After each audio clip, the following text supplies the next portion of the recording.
Hey you, welcome back to my channel. I have some bad news. I have a pimple and I waxed my skin off, my upper lip. So this is interfering with my glasses as well as wearing a mask. And I've exfoliated, waxed my upper lip as well. And it's pretty red. So let's do a little skincare with some toner, hydrating toner, because I'm gonna need it as I head into some winter months, i.e. just cold days in the morning.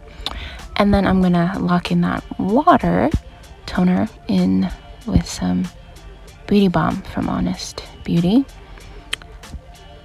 Try to relieve, which it did, the tingling burning sensation.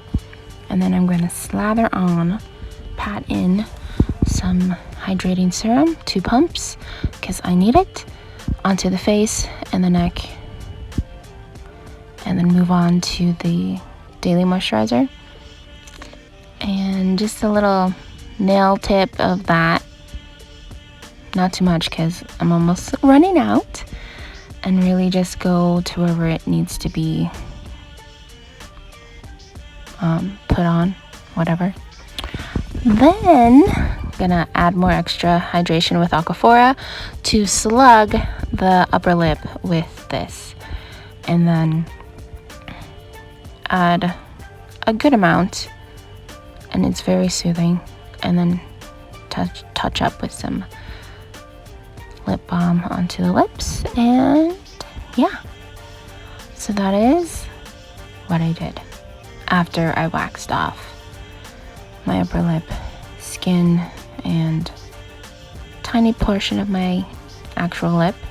And now I'm peeling a couple days for several days, so it's a bit of embarrassment to be peeling because of waxing, which I never had done before. So I'm doing what you shouldn't do, peel off the skin like it's a face mask.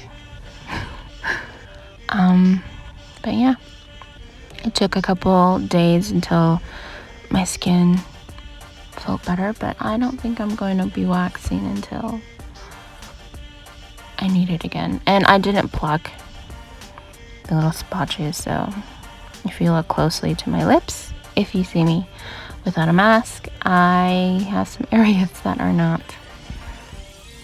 were missed in the wax. So yeah, that was my horrible week, and I hope it never happens again. But at least I learned about it, you know. But me rushing, I put so much lotion on and cream to heal it so that I can peel again, but nothing. So like and subscribe, and as always, embrace joy.